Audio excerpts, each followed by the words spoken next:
segunda tanda de nuestro tema de hoy respecto a los acuerdos. Tu signo de interrogación.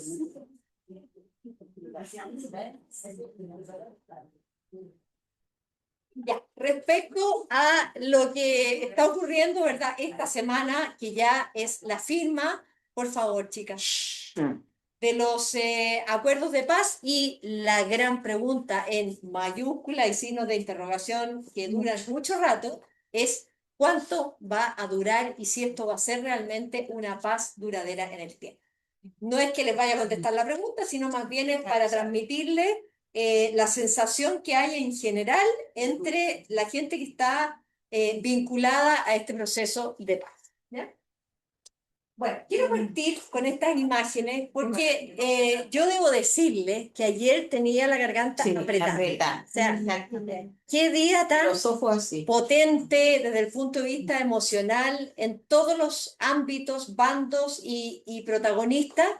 Y hay una cosa que no sé si ustedes, pero a mí me pasa que me toca muy de cerca, que es el rol de las madres. Sí.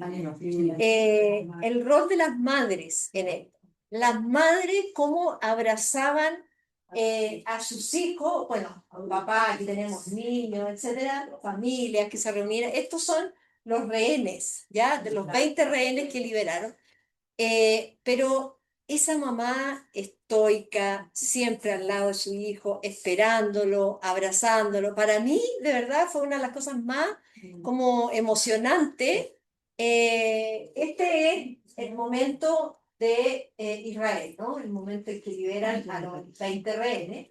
Este es el momento cuando liberan a los presos palestinos. Sí. Vamos a hablar un poco después de eso, pero esa escena, ¿verdad? Esta escena de la madre con su hijo es poderosísimo porque nos transmite de alguna manera todo, un poco recogiendo todo lo que hablamos en la primera parte de la clase, este trasfondo emocional que subyace a un conflicto que, claro, se podrá negociar en la esfera y Trump planteará un punto, 20 puntos, 15 o 12, pelea con Netanyahu, pero en el fondo, el trasfondo de este conflicto es la gente. Y esto, por eso les quise traer estas imágenes, porque Y el hambre. son tremendamente poderosas, poderosas en ambos lados. O sea, aquí esperando al hijo que estaba preso en las cárceles de Israel.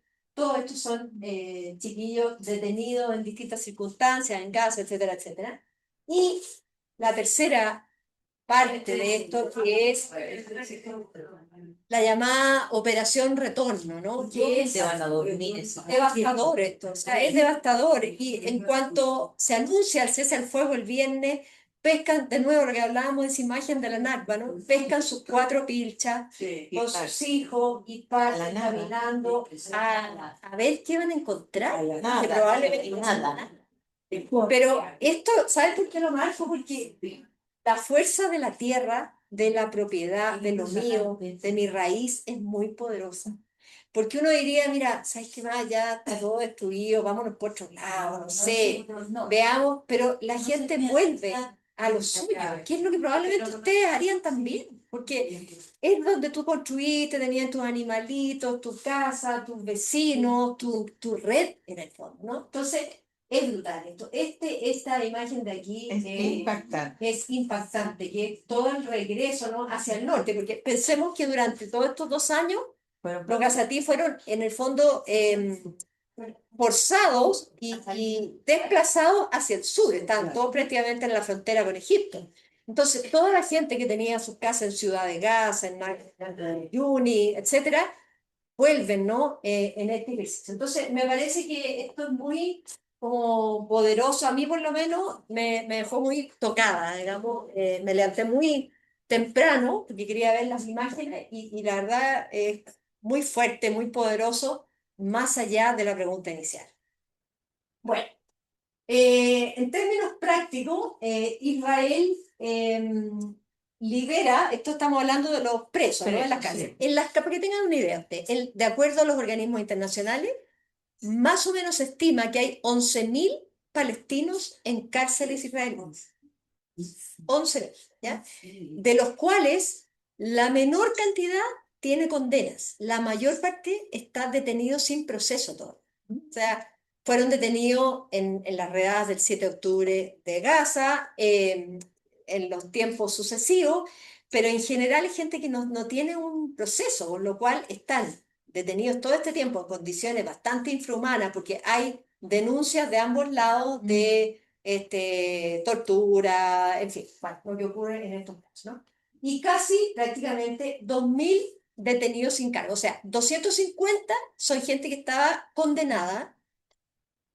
Aquí se me abrió algo. Asesinato o ataques mortales. Sí, gente que tenía condena y la mayoría en realidad son, una buena parte son gente que está, como digo, en condena. Y se produjo esto, que fue muy duro ayer, porque había, así como ustedes vieron las imágenes, muchas familias esperando a su hijo, a su marido, a su hermano, etcétera, etcétera, y no llegaron. No. ¿Por qué? Porque en una decisión de último minuto, Israel expulsó a Egipto a 154 de ellos, que los consideró que eran elementos peligrosos y que por lo tanto no era bueno que se insertaran de vuelta en Gaza o en alguna de las zonas. Y esto fue bien bullado porque, bueno, en fin, tienen lo suyo, ¿no? Terriblemente decepcionante.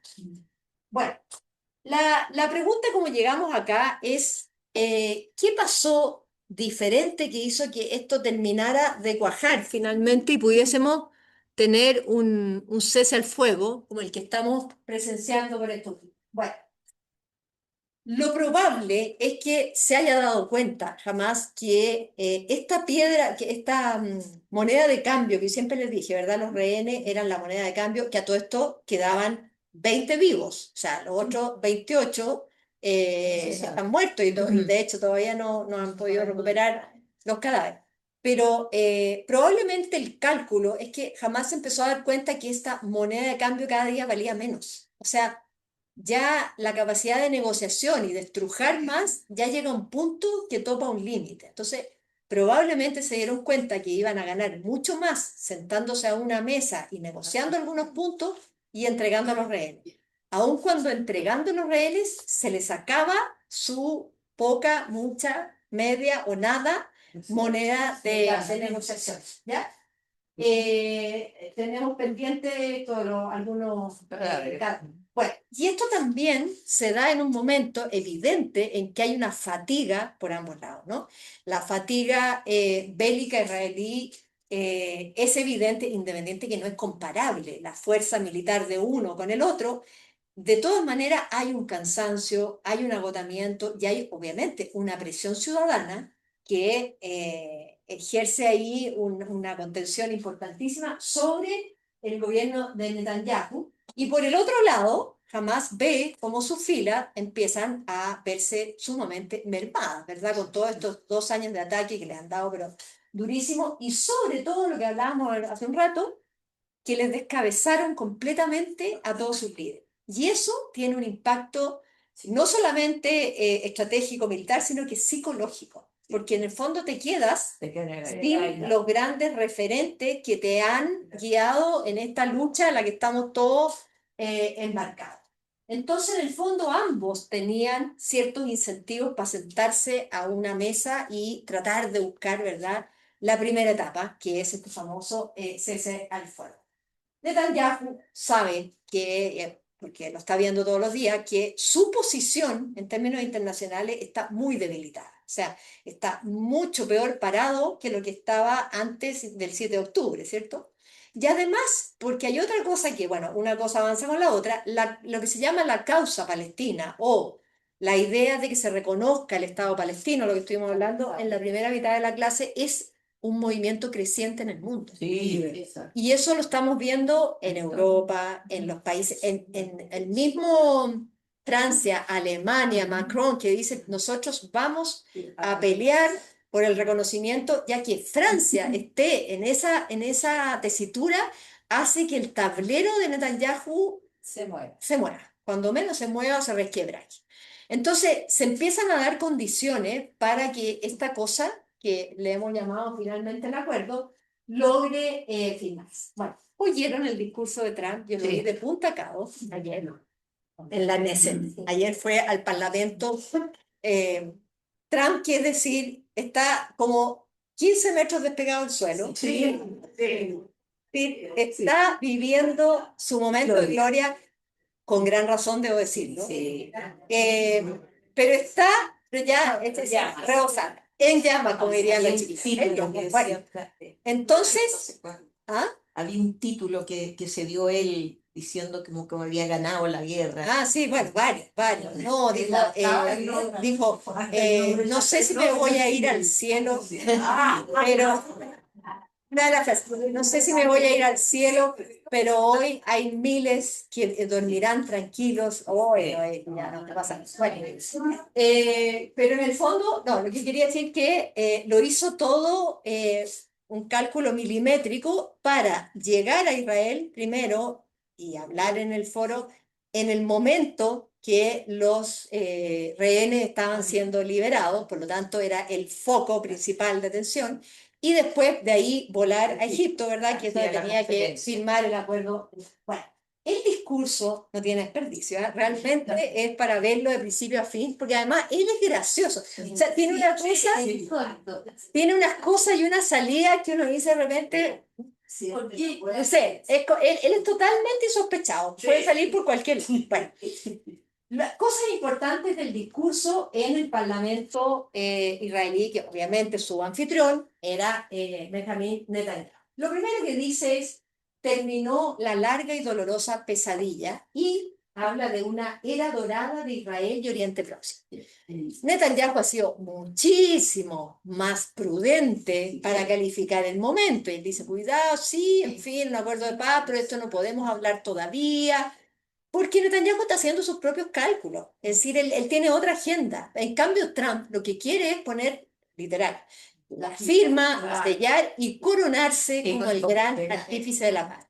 No es poca cosa lo que consiguió, fue mucho, debo decirlo, porque hasta ahora, ojo, esto viene, ya hemos hablado, de tiempos pretéritos, de acuerdos de Oslo, Obama, el mismo Biden hizo todos los intentos posibles y nadie logró este momento, que es el momento de la foto, por llamarlo de alguna manera, ¿no? Esta parte fue muy interesante, porque él habla de que ahora, señores, empiezan todos los puntos, los 20 puntos de los que vamos a hablar, algunos de los más importantes, pero lo que él dice, ojo que ahora lo que se nos viene es la reconstrucción de Gaza. Ya, por supuesto, se olvidó de sus palmeras, su resort de cara al Mediterráneo, ya no volvió a mencionarlo más porque se dio cuenta que no había sido la mejor idea. Pero sí fue muy interesante cómo le habla a los países del Golfo, para los que lo hayan oído, a los países del Golfo y a los países árabes. Básicamente, o sea, no básicamente, se lo dice con toda su letra. A ver, dice, a ver, estamos hablando de países que nadan en petróleo, que han ganado muchísimo dinero, que tienen mucho dinero. Por lo tanto, yo espero que a la hora de los Hughes se pongan bien. O sea, fue muy divertido porque les dedicó ahí como 5 u 8 minutos. Le dijo, son extremadamente ricos. Y ustedes que son tan generosos, que son tan buena onda, es como cuando uno le va a pedir a la abuelita un poco de subsidio. Le dice lo amorosa que es, lo mucho que no lo... Bueno, Esto decirle que él no va a poner nada. entonces, entonces él dijo, a ver, Estados Unidos está comprometido con esto, pero, ojito, que no lo vamos a hacer solo. Es un poco la lógica OTAN, ¿no? Nosotros ya no vamos a seguir sosteniendo este buque, así que o empiezan a poner más plata en defensa, o olvídense que Estados Unidos va a seguir apañando esta cosa. Bueno, el tema de la reconstrucción fue bastante elocuente. Y respecto a Netanyahu, también fue muy divertido.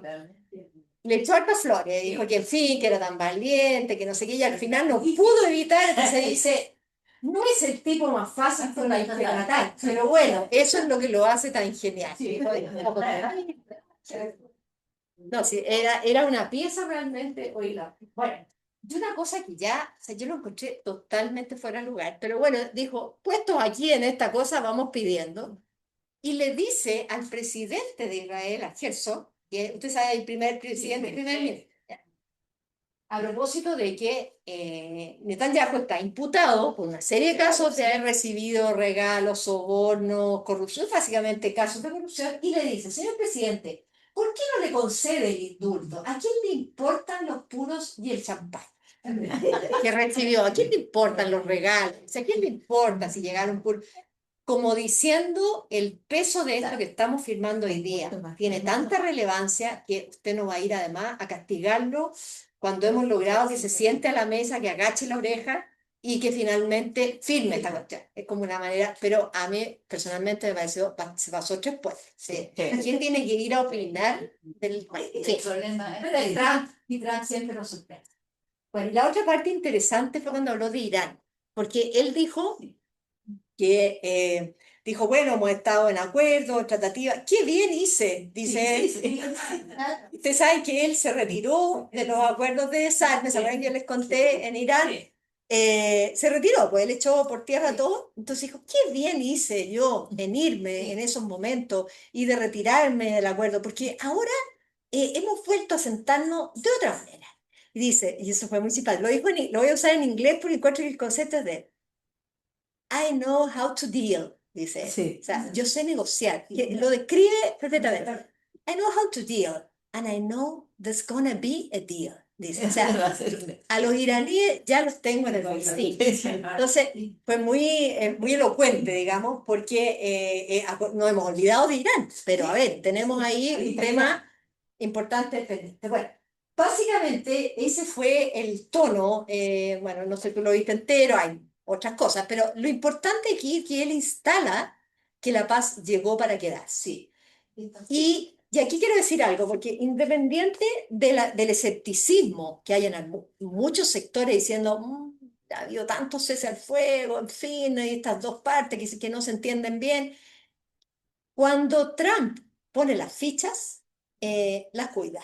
Es decir, yo creo que Trump, o no es que yo creo, sino que lo más probable es que Trump va a perseguir este acuerdo y va a tener de la oreja, que básicamente es el rol de él, ¿no? Tener de la oreja a Netanyahu, para que no se aparte y no se tiente a volver a, en el fondo, reanudar las ofensivas, porque hay demasiado juego para Estados Unidos y para él, en realidad, más que para Estados Unidos, yo diría para él. Entonces, él se va a jugar el todo por el todo. O sea, no significa ni garantiza que esto vaya a, digamos, caminar, si vaya a resultar todo lo que tiene que resultar, pero es solo un poco lo que él instaló. Al decir, empieza una nueva era, es como decir, las cosas se van a hacer ahora de otra manera y yo voy a marcar los tiempos. Eso fue un poco, no sé si lo leíste así tú, pero un poco... Va a estar encima. voy a estar encima, sí.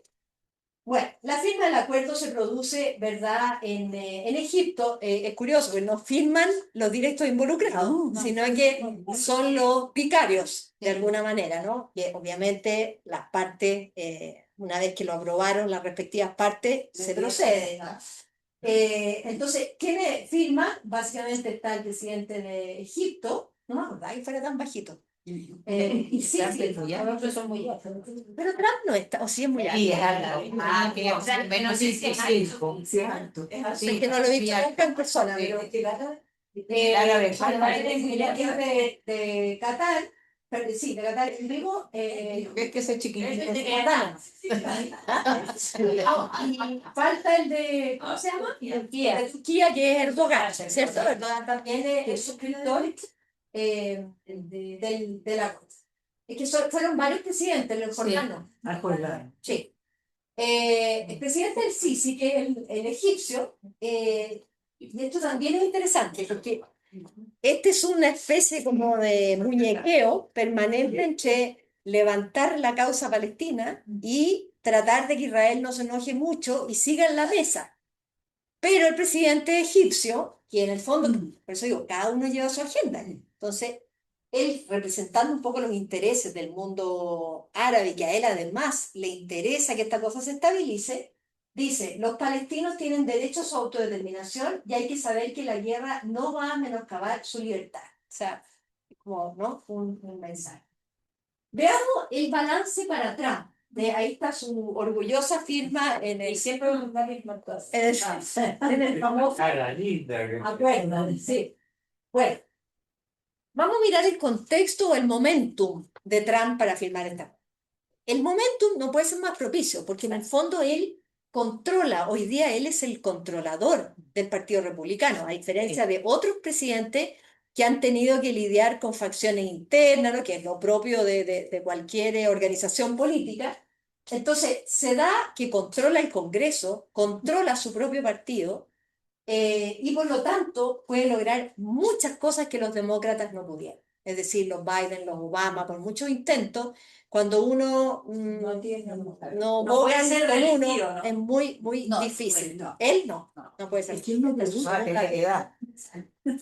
Bueno, también es un balance positivo porque él asumió diciendo que él iba a traer la paz, así como dijo que en 5 minutos terminaba en Ucrania. Bueno, dijo que iba a traer la paz al Medio Oriente, por lo tanto él puede hacer check, ¿no? Cuando uno dice, a ver, ¿qué hizo este caballero? ¿No? Que es la clase.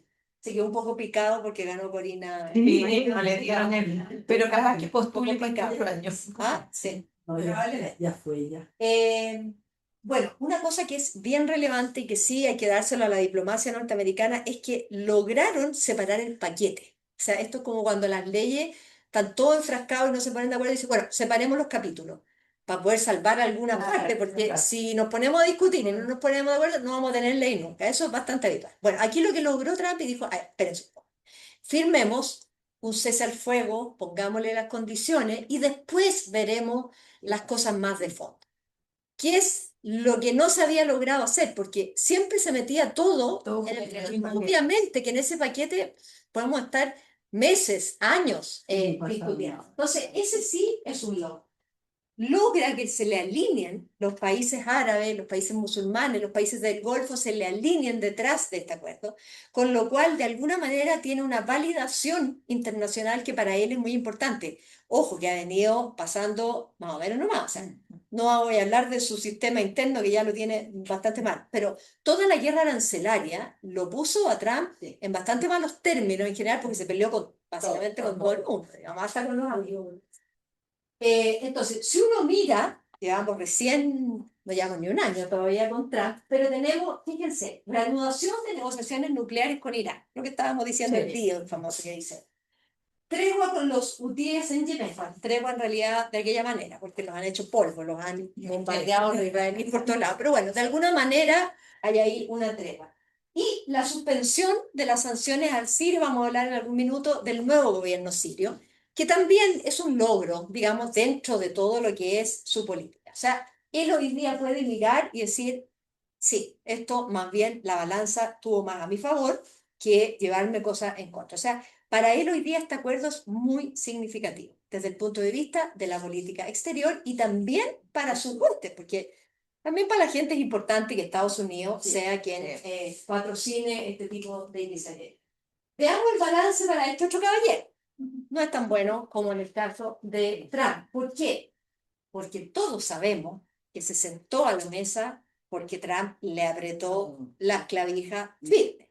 Y la escena probablemente más elocuente de aquello es esta fotografía de aquí, cuando Netanyahu va a la Casa Blanca y Trump lo obliga a llamar por teléfono al líder de Qatar para disculparse por el ataque, ¿se acuerdan del bombardeo? Sí. Para atacar a uno de Hamas, que estaban en plena negociación, y este se despacha ahí un ataque. Y lo hizo llamar por teléfono.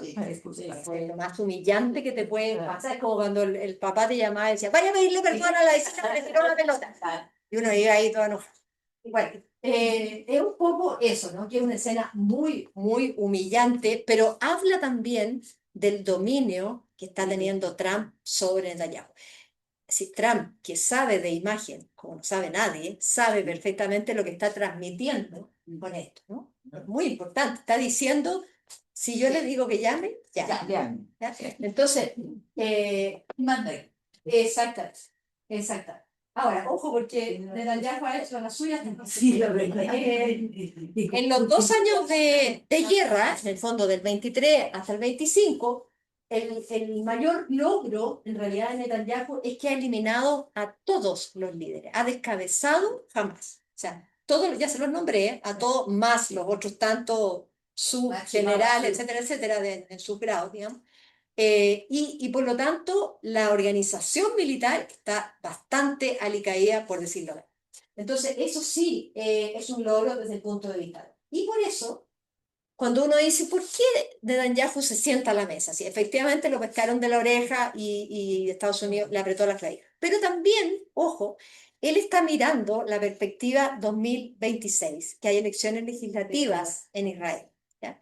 Y por lo tanto, a él le interesa aparecer, le llaman algunos diarios, hablan del señor seguridad. O sea, le interesa aparecer de cara a la opinión pública de Israel como el garante, ¿verdad?, de seguridad, de que este conflicto de alguna manera hemos logrado desanudarlo, y yo soy partícipe de aquello, y mejor aún, si logran, que eso ya son otras materias, lograr que jamás se desarme, que ese ya es otro tema, lo vamos a ver al tiro, pero en el fondo él está pensando en eso mientras tiene la tensión ahí latente con su coalición, ¿verdad? Lo estamos hablando con el sector más alto.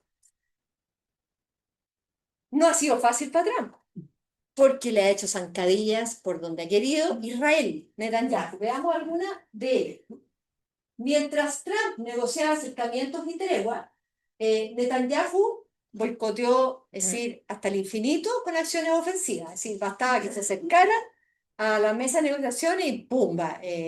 Ataque, bombardeo, etc. Es decir, durante mucho rato se comportó muy díscolamente Netanyahu. Yo creo que por eso Trump llegó un minuto y dijo, ¿sabes qué más? Hasta aquí. Basta, o sea, esto ya no más. En marzo, acuérdense, en enero se había negociado el alto al fuego, es decir, en realidad técnicamente lo había negociado Biden, pero bueno, lo heredó de alguna manera Trump, lo reafirma, y en marzo, acuérdense que lo vimos aquí, rompe el cese al fuego y reanuda la hostilidad y todo, y no hizo caso a nada. Después vino el bloqueo brutal, las meses de hambruna, dejó de echar la ayuda humanitaria por Egipto, desplazó a la población, acuérdense las órdenes de desplazamiento desde el norte, le dijo, nosotros vamos a ocupar allí, así que salgan de aquí. Y por lo tanto se produjo todo este nuevo desplazamiento de refugiados, de nuevo en la lógica que hablábamos, este sentimiento que va alimentándose anti-Israel, ¿no? Porque finalmente viven sacándome de mi tierra, desplazándome y muriendo. En junio, en medio de las negociaciones, acuérdense, estaban negociando con Irán y bombardea, ¿se acuerdan de esto? Al punto que obligó a Trump a entrar en la pelea y es donde disparan, ¿verdad?, en los depósitos nucleares, ¿verdad? Que eso, ¿se acuerdan? Lo vimos también, esto ocurrió en junio. O sea, anda a tocarle la oreja a Trump, por favor. Y en septiembre fue lo de Qatar, ¿no? Estábamos en plena negociación y Qatar siempre, lo veíamos la otra vez, Qatar hace de mediador en esta cosa, un poquito soy amigo tuyo y también soy, o sea, siempre ha sido como el receptor de Hamas en la zona y también Estados Unidos tiene su base, ¿verdad? Su base aérea ahí en Qatar. Bueno, Israel atacó a Qatar para matar a uno de los líderes de Hamas cuando estaban en plena negociación. O sea, háblame de molestar y de no obedecer, ¿no? Por eso que yo creo que ya llega un punto que la diplomacia norteamericana le dice, ¿saben qué? O sea, que ya no, esto no da para más, digamos, hay que sentarse a resolver esto. Bueno, miremos el lado de Hamas. Estos son las tropas clásicas, con el... Bueno, a favor, porque aquí esto es como la elección. Todos tienen que sacar algún rédito para hablarle a su pueblo. Bueno, a favor es que vuelven a situar, y eso es cierto, la cuestión palestina de nuevo se instala en la agenda internacional, ¿verdad? Lo vemos aquí, en España, en Europa, en Estados Unidos, en todas partes hay un movimiento pro-palestino, evidente, sobre todo en los más jóvenes. Pero ese es un logro, finalmente, que se lo puede atribuir jamás, en tanto ha puesto el tema nuevamente en el tapete. Y, otra cosa importante, recuperan 2.000 presos. Poca cosa, porque la proporción es 20, sí, 20 contra 2.000. Pero bueno, también hay 11.000 presos, o sea, en proporción a lo que hay, era más o menos razonable. Y también podrían decir ellos, hemos logrado que Israel hoy día esté mucho más aislado internacionalmente. O sea, que sea el chico malo. O sea, yo creo que no hay nadie hoy día que defienda la embestida de Israel post 7 de octubre. O sea, no la de post, sino que la extensión de 2 años, digamos, bueno. La parte negativa es que evidentemente han tenido muchísimas bajas. Ellos siempre, bueno, esto siempre es medio estimativo, porque no es que haya un registro informal, siempre se habló de entre 25.000 y 30.000 combatientes de Hamas, ¿sí? Operando ahí en Gaza. Hoy día la cifra, dicen que hoy día queda la mitad, los gringos hablan de 15.000, es bien difícil de poder saberlo porque no hay una accountability ahí, ¿no? Están entre que están escondidos en los túneles, etc. Bueno, lo que es evidente es que su fuerza militar está obviamente muy debilitada y mermada. O sea, las fuerzas de defensa israelí, o sea, le sacan una ventaja estratosférica a la fuerza militar de Hamas. La muerte de los líderes, y esto es interesante porque finalmente estos grandes líderes son los que organizan operaciones a gran escala. O sea, la del 7 de octubre fue el cerebro de Sinwar, ¿verdad? Hoy día la sensación que hay es que están muy descabezados y por lo tanto vamos a estar asistiendo a estos ataques como los que originalmente teníamos los cohetes, los misiles, pero no que la amenaza de otra operación tipo 7 de octubre se aleja de alguna manera al descabezar ¿cómo se llama? A su cúpula. Los combatientes hoy día, y eso lo sabemos, están concentrados, bueno, en la ciudad de Gaza, que es como al norte, que es donde Israel más ha estado centrada en sacar a la gente, porque es ahí donde han querido atacar. Y el tema de los túneles siguen siendo su principal arma multiplicadora de las acciones. O sea, como los túneles no sabemos todavía cuántos quedan, porque, en fin, se ha bombardeado, pero no hay una estimación de cuánto es lo que realmente queda. Se sabe que queda y no poco. Entonces, ese es un poco el balance para Hamas. Veamos a los protagonistas de la película. ¿Por qué participan? ¿Cierto? Porque uno podría preguntarse, pero por qué están aquí metidos de mediadores Egipto, Turquía y Qatar? ¿Qué velas en el entierro tienen estos faros? Bueno, lo primero es que desde el punto de vista, digamos, geoestratégico, todos tienen, Qatar en realidad es porque Qatar siempre ha sido el mediador y de alguna manera ha canalizado la voz de un Hamás más razonable, más dialogante. Pero en el fondo todos quieren que la zona se estabilice porque a todos los golpea, obviamente, en forma directa o indirecta. Todos ellos están detrás de esta idea de nuevo de los dos estados. Cuando hablamos de la teoría de los dos estados se refiere a que haya un Estado palestino reconocido y el Estado de Israel que hoy día está reconocido internacional. Entonces, Qatar, como decíamos, aporta el acceso de alguna manera operativo, ¿verdad?, a Hamas y la experiencia en todo esto, cese al fuego, canjes, intercambio. En eso Qatar se ha constituido como un mediador ya bastante reconocido internacional. En el caso de Egipto, evidentemente, adivinen lo que le preocupa a Egipto. O sea, Que se venga todo acá. que se le venga toda la oleada de la gente desplazada y que cruce la frontera. Por lo tanto, a Egipto le interesa mucho contener estos pasos y de alguna manera empujar una suerte de estabilización para que nos sigan viniendo y pasando gente a la que ellos tienen que mantener. By the way. Y en el caso de, bueno, Estados Unidos, ¿verdad? Lo propio, la presión sobre Israel, que es muy importante. Y Turquía tiene un tema que es bien importante, porque en la medida que los grupos, o sea, que se revuelve el ambiente, acuérdense que Turquía está al norte de Siria, ¿ya? Siria, Líbano, Israel, Gaza, todo eso es un verdadero polvorín permanente. Entonces, a ellos tampoco les interesa que esa frontera esté tan desestabilizada. Y de hecho, Israel ha estado en el sur bombardeando. Entonces, Turquía lo que en el fondo dice, a ver, nosotros podemos monitorear, podemos ser garantes, pero de alguna manera lo que están mirando es, oye, bajemos la temperatura de esta zona que a nosotros nos golpea mucho desde el sur, digamos, como quien dice, de los vecinos, ¿no? Del vecino. Entonces, ese es un poco el rol de los tres garantes de este acuerdo. Vamos a ir ahora a algunas claves para que podamos seguirla estos días, porque como dicen por ahí, el diablo está en los detalles, ¿verdad? Hay unos grandes enunciados, pero hay que ir en el doble clic viendo cómo esto se va a dar. Lo primero, y probablemente lo más complejo, el desarme de Hamas. Cuando se produce un cese al fuego o un fin de hostilidades, lo primero que se pone sobre la mesa es, ok, las armas Armas aquí. sobre la mesa, ¿verdad? Entonces, todo esto tiene que ver con el plan famoso de los 20 puntos que entrega Trump, ¿cierto? La primera etapa, porque, a ver, conocemos nosotros aquí en Latinoamérica experiencias de desarme. Tenemos el M-19, tenemos las FARC, Sendero Luminoso, etcétera. Hay varios ejemplos de conflictos armados al interior o con grupos combatientes irregulares, porque finalmente no son ejércitos profesionales, que cesadas las hostilidades, lo primero que hay que trabajar es cómo diablo los reinsertamos para que no volvamos al mismo circuito. Entonces, el desarme es una parte bien sustantiva, pero a su vez la más difícil.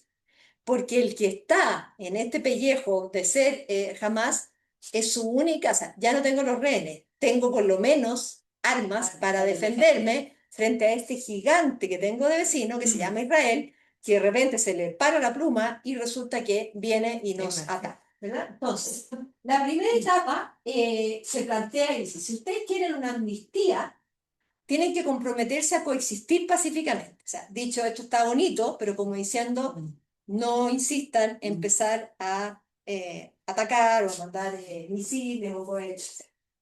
La segunda etapa es la entrega o destrucción verificada de armamento, que esta es la más difícil. Armamento pesado, o sea, cohetes, lanzadores, y el sellado de los túneles, que esto también es otro tema muy sensible porque son las armas literalmente que ellos tienen para eventualmente hacer la defensa. Ellos han hecho, jamás ha dicho varias veces que ellos entregarían lo que tiene que ver con las armas ofensivas, o sea, los cohetes, etcétera, pero que lo que tiene que ver con la defensa de ellos, el armamento más de mano, los rifles, etcétera, que eso es más difícil porque tienen que tener algo como de qué defenderse. Ayer miraba un reportaje, no sé si era la Deutsche Welle, ¿dónde? Que hablaban una cosa que yo no sabía. Durante mucho rato, cuando les empezó a fallar el suministro de armas a Hamas, lo que hacían es que cortaban la tubería de agua potable. Mira qué barbaridad. La tubería de agua potable, entonces las transformaban en cohetes, las llenaban de munición, las pintaban, etcétera, etcétera, los pintaban. Pero imagínate, los suministros de agua potable, o sea, era lo más escaso. Lo más escaso, y yo eso no lo había visto, no sabía que era así. Entonces tienen también armamento como casero, por decirlo. Sí, que era por... Bueno, y después estaría la entrega del remanente bajo incentivo, es decir, amnistía para los que tienen, en fin, están más comprometidos en la batalla, levantamiento de restricciones, paquetes de reconstrucción, o sea, obviamente hay de ida y vuelta. Pero todo el mundo coincide que este va a ser un punto probablemente de los más difíciles de lograr, y particularmente el tema de los túneles, que es lo que más insiste Israel. O sea, Israel dice, a ver, aquí no podemos seguir avanzando si es que no destruimos la red de túneles, que es brutal. Lo dijeron hoy. Lo Dijeron que iban a bombardear. Exactamente. Lo que pasa es que el tema es que es peor, o sea, es más difícil que un bombardeo, es porque están a muchos metros, es complejo, no tenemos un mapa, bueno, en fin, es un tema que va a ser muy, pero muy difícil. Y lo que es un poco preocupante es que, esto fue el viernes el cese al fuego, hemos vuelto hemos visto, cuando empieza el retiro, a retirarse la fuerza, ¿verdad?, de Gaza de a poquito, corriendo como la línea, hay grupos que la empiezan a ocupar, que son pequeñas células de Hamas, que en el fondo, que son estos grupos así, ¿no? Se activan en el fondo para, es como retomar control de la zona y sobre todo cobrarse cuentas, porque aquí se produjo una cosa que ha sido poco difundida, que es que, de nuevo, la lógica que miremos la historia, Israel le apoyó con armamento y plata a otros grupos rivales, pandillas rivales o grupos armados rivales de Hamas en Gaza. De nuevo, vuelve a pasar esta lógica de yo armo a tu enemigo y resulta que al final todos pelean para el mismo lado. Entonces, en el fondo lo que ha pasado estos días es que ha habido mucho ajuste de cuenta con estos grupos. Son grupos serios, por eso se habla Pero de no células. tienen líder, no tienen un líder, ya no tienen un líder común. Entonces, Es que estos son otros grupos. Ah, jamás, dices tú. No, Jamás. no, no, claro. o sea, además, Justo. Ese es el problema.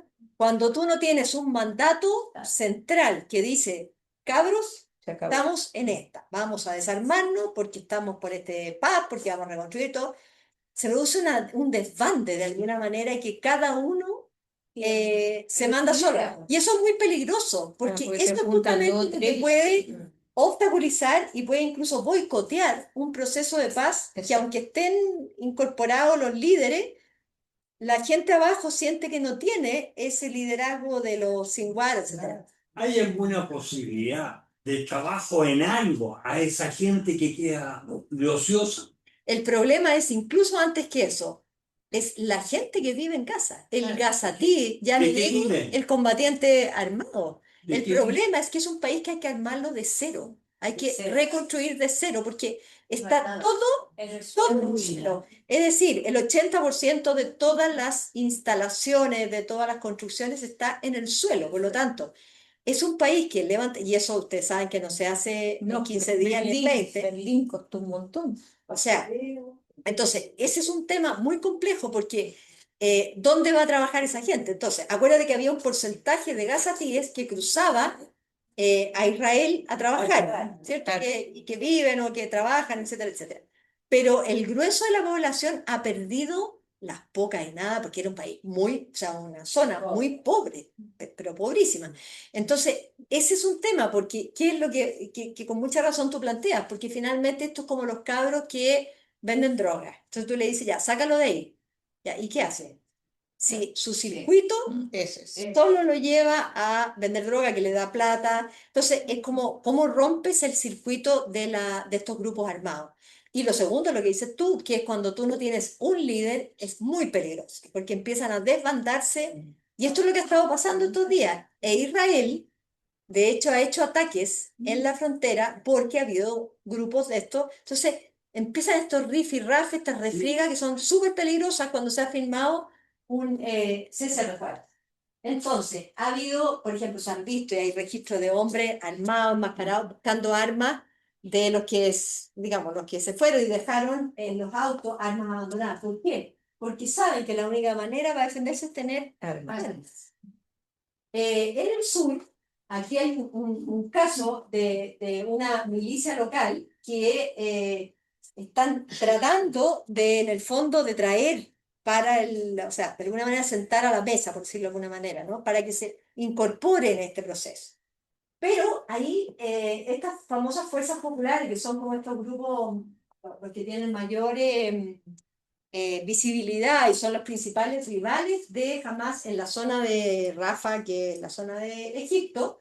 Claro, estos han recibido entrenamiento, auto, armas de Israel. Entonces, los otros tienen toda la sangre en el ojo porque en el fondo son vendidos de alguna manera. Ese ambiente es muy peligroso y eso se está viendo por estos días en distintos. Tenemos precedentes fallidos de desarme con ya no voy a mirar otros ejemplos en el mundo que está lleno, solamente mirando lo que fue el año entre el 2014 y 2025 que se considera como la posguerra, digamos, una etapa de relativa estabilidad, que pedían lo mismo sistema de militar por base, o sea, perdón, por fase, a cambio del alivio en el bloqueo, reconstrucción y garantía. ¿Qué pasó? Nunca se alcanzó una entrega verificable de arsenales. Por lo tanto, son los mismos que se rearmaron con los túneles y que atacan después, ¿verdad?, el 23 de octubre. Y básicamente lo que suele pasar es que la verificación hace que, si no es efectiva, sistemática y contundente, los grupos tienden a rearmarse, a volver a lo mismo, a volver a usar las redes de túnel. Entonces, el gran temor es que este fantasma vuelva en el fondo, a emerger y haga difícil el desarme. ¿Cuál es el problema del desarme? Nos lleva al segundo punto. La retirada de Israel de la zona ocupada, ¿verdad? Aquí tenemos hoy día la línea inicial, que es, o sea, esto fue el viernes, ¿verdad? Se parte el cese al fuego, Entonces Israel en el fondo se repliega hacia la frontera, pero la segunda retirada va a ocurrir una vez que teóricamente el lugar o Gaza sea ocupado por fuerzas internacionales de paz. O sea, que no sean los israelíes, obviamente, sino que haya una fuerza de común acuerdo, como quien dijera, como fue en su minuto los cascos azules, que es la fuerza de la ONU, pero, y ese es otro de los propósitos del plan. Pero el punto es el siguiente, esto va a ocurrir, o sea, se va a empezar a replegar Israel en la medida que ellos vean que jamás se desarma, o que entrega armas, o que permite acceder a los túneles, etcétera, etcétera. Por ahora, lo que ha permitido es liberar Ciudad de Gaza y Yanyuni, que allá en el sur, y eso es lo que vemos que la gente vuelve, porque todas esas habían sido ciudades que habían sido vaciadas, básicamente, porque habían sido ocupadas por los israelíes. Entonces, esas son las zonas a las que la gente vuelve y no encuentra nada. Y entonces aquí se produce lo que llamamos un círculo vicioso, porque Israel dice, yo no me voy a retirar de Gaza si no está totalmente eliminado jamás. Eso es bien difícil que ocurra. O sea, lo más que podremos conseguir es que entreguen una porción de las armas. O sea, no vamos a ver un Hamas totalmente eliminado. Y Hamas dice que solo va a dejar de combatir cuando Israel se retire. Por lo tanto, el huevo o la gallina, que es lo que viene primero. Esto es lo que va entrampando estos procesos de paz. El tercer punto es quién gobierna Gaza, que ese es otro punto clave. Que hoy día tenemos a Hamas, que en realidad es nadie, porque, o sea, no hay un, digamos, por llamarlo de alguna manera, un presidente de gobierno, un administrador. Entonces, el plan, lo que habla, este es el término, es un autogobierno palestino tecnocrático, es decir, que salga Hamas del gobierno o lo que quede de los funcionarios de Hamas, que salgan totalmente del control político y entre este grupo tecnocrático, o sea, teóricamente, se entiende, que es gente que no está contaminada políticamente y que venga un poco en son de levantar Gaza o reconstruirlo. Pero tenemos un siguiente problema. ¿De dónde sacamos a esa gente? Exactamente. Porque hoy día lo único que existe es la autoridad palestina de Abu Abbas, Abu Messi, como se conoce también. Pero este señor está con los papeles bien quemados, por decirlo menos, digamos. Tiene múltiples acusaciones de corrupción y además no es validado por los gazatíes. Porque la autoridad palestina, históricamente lo que ha hecho es tratar de buscar acercamientos por la vía más política con Israel, lo cual ha sido muy mal visto habitualmente en Gaza, como que los dejaron solos, que nunca los defendieron, etc. Entonces, ¿de dónde van a salir estos supuestos tecnócratas palestinos si el único referente que hay es en Cisjordania? Y en Cisjordania quien gobierna es la autoridad palestina. Entonces, están ahí por eso digo que no es nada fácil lo que viene ahora. Después, hablan de una fuerza de seguridad que según los mismos especialistas dicen que se demoraría en formar por lo menos 1 año y medio. Estoy hablando de Palestina. Sí. Y después vendría este organismo supervisor, una especie de fuerza de paz, como un organismo internacional con Estados Unidos, ¿verdad? Y aquí es donde empiezan a hablar de Tony Blair. ¿Se acuerdan que en algún minuto se ha mencionado? Bueno, aquí está Tony Blair. Da igual, Tony Blair, parece que le pasa a pelo más Einstein. blanco. Sí, más blanco, pero está bien. Bueno, ¿qué va a pasar? Que en esta fuerza internacional, y una cosa medio híbrida, obviamente va a llegar un minuto que van a convivir muy difícilmente tropas de Hamas que están ahí en el territorio, tropas palestinas, fuerzas de paz internacionales y las fuerzas de defensa de Israel, porque hay unos que están más hacia la frontera, los otros van a estar al medio, los otros están en su enclave. ¿Cómo van a convivir?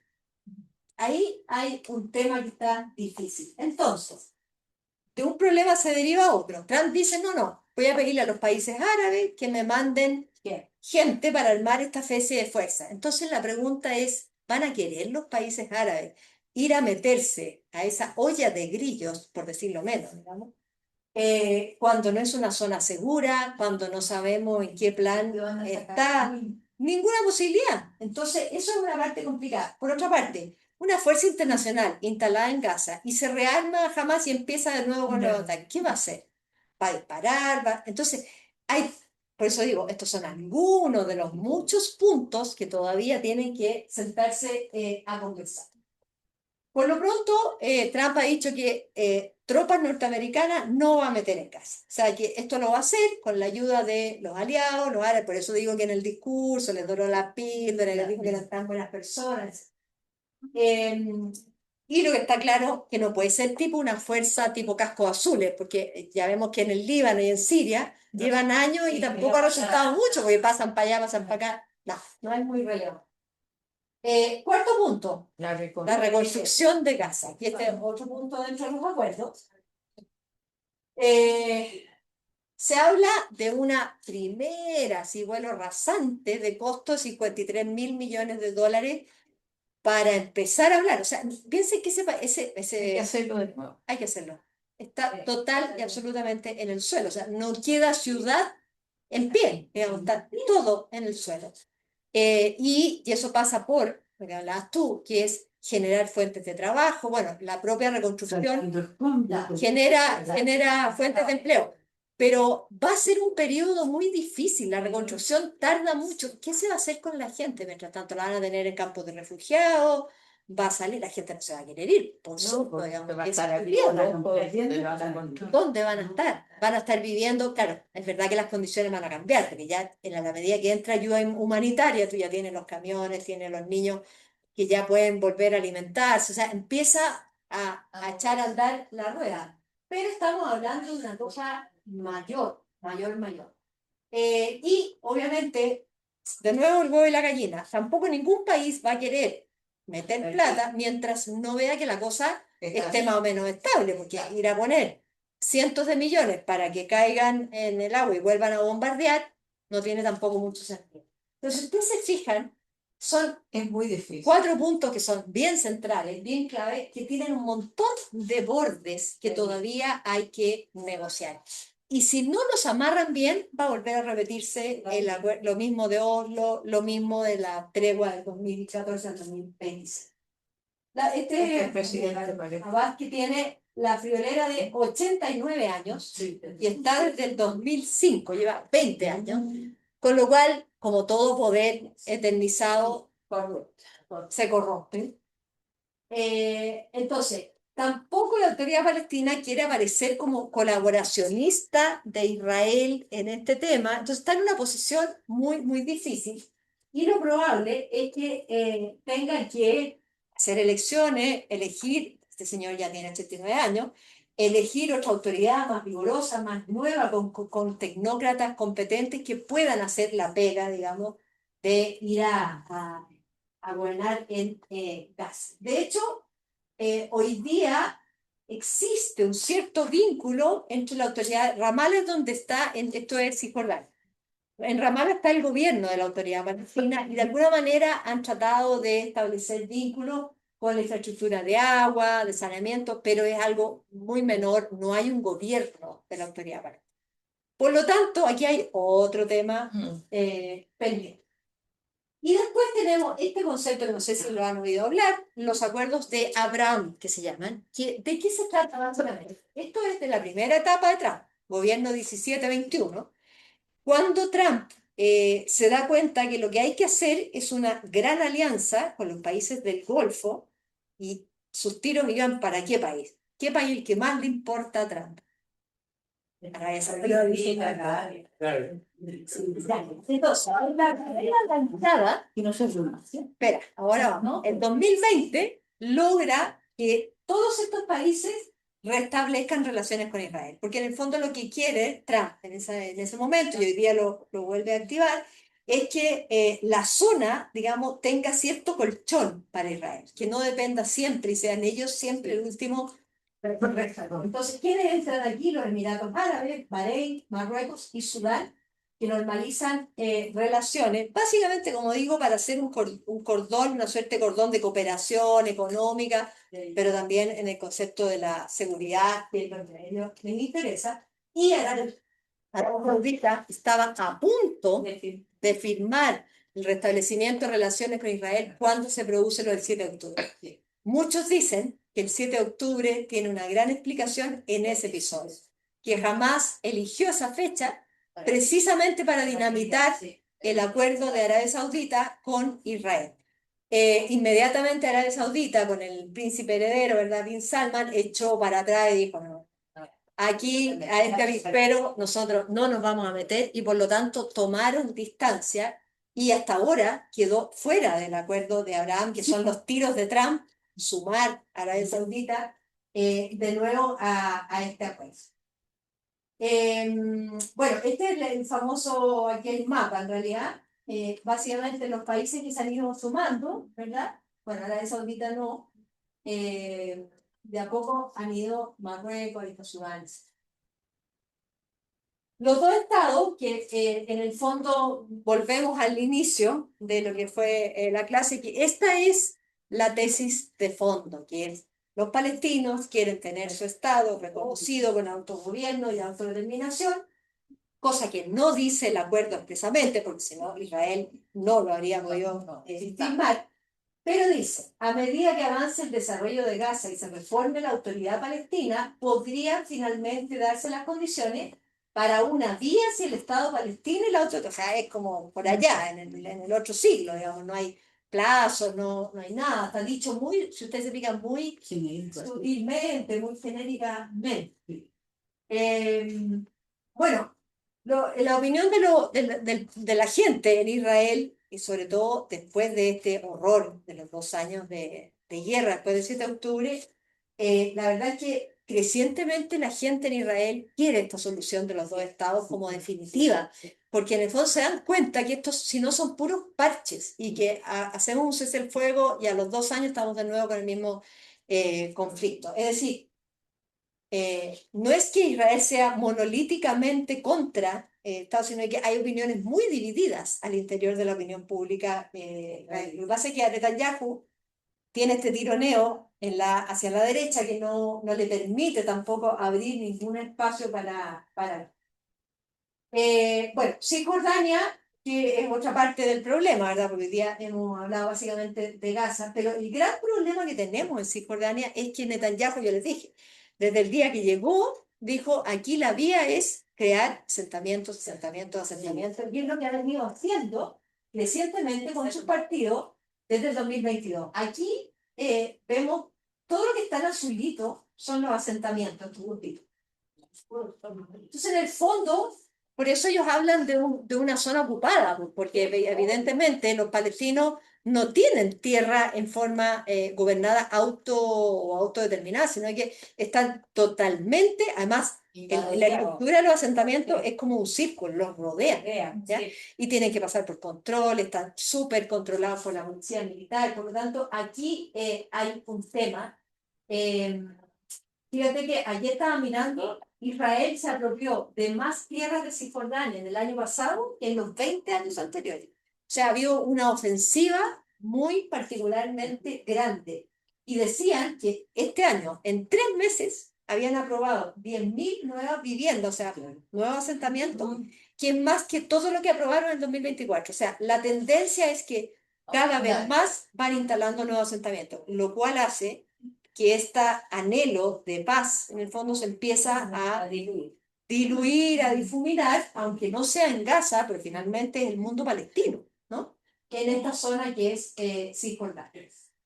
Bueno, yo les conté que había una película que se llama No Other Land, que no sé si la vieron, que es la historia de una familia palestina que viven en el campo, en Cisjordania, No Other Land, que ganó un Oscar. No hay otra tierra en el fondo, no hay otro lugar. No Other Land. Que es la historia contada por un israelí y un palestino, dos chiquillos que se hacen amigos, y que cuentan cómo van los israelíes a desalojarlos, les rompen te destruyen las casas, es bien brutal, obviamente está mirado con una óptica más del lado palestino, pero es todo muy loco cómo se da, cómo se hacen los juicios, cómo a la gente le van quitando 3 cabras que tienen ahí en el campo. Es bien interesante la película, mirada, obviamente que uno tiene que mirarlo desde una óptica, pero es interesante lo que muestran, porque para uno igual no es tan conocido. Bueno, y un poco Estados Unidos también, en esta misma lógica, se ha hecho el loco con lo que pasa en Cisjordania. No ha levantado ni la voz, ni ha hecho, o sea, al revés.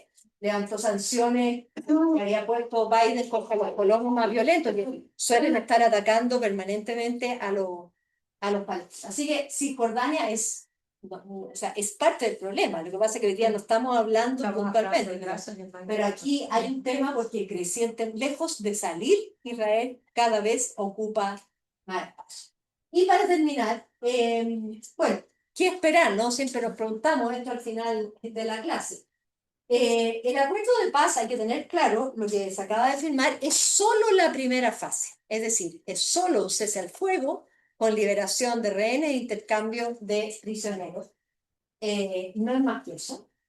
Si jamás niega el desarme, obviamente vuelve a darle argumentos a Netanyahu para reanudar las hostilidades y volvemos en el fondo al punto cero. Las dificultades para manejar la autodeterminación palestina y el gobierno en Gaza, evidentemente, es un tema que va a ser negociado mucho más allá porque es mucho más complejo. ¿Cómo lo hacemos? Dos estados, fin de los territorios ocupados, se retira Israel.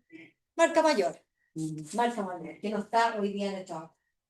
La iniciativa de Abraham pierde fuerza en tanto no se sume Arabia Saudita, por lo tanto, en ese sentido, Trump probablemente lo siguiente que va a querer hacer es tranquilizar la zona e ir a buscar a Arabia Saudita y decirle, ok, no solamente ponte con Lucas, sino que súmate, digamos, a este acuerdo. Y en ese sentido, sin duda, el rol de Estados Unidos, más allá de Trump o quien esté, es fundamental. En la medida que Estados Unidos esté encima del acuerdo, esto puede prosperar, básicamente porque puede muñequear con Netanyahu. Nadie más tiene esa capacidad porque al final de Estados Unidos depende Israel. Lo necesita. Y por lo tanto, en la medida que esté y permanezca ahí, Trump va a ser posible llevar fuerzas internacionales, desarme y todos los puntos contenidos en su acuerdo. Así que Trump en este minuto está viviendo como su minuto de gloria, pero se le vienen tiempos muy difíciles de cómo conciliar todos estos puntos que hemos visto en esta segunda parte de la clase. Así que ahí estamos.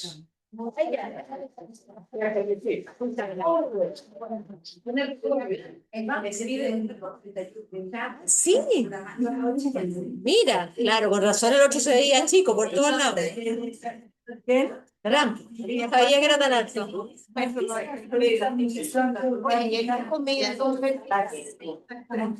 Hace programa. Casi pasa bien. Así es como para bombardearle de hacer la de nuevo. No, y en el fondo, si llegó, está igual. Sí. Muchas gracias, lo espero la próxima semana a las 4. En este mismo canal. En la misma hora. En el mismo horario.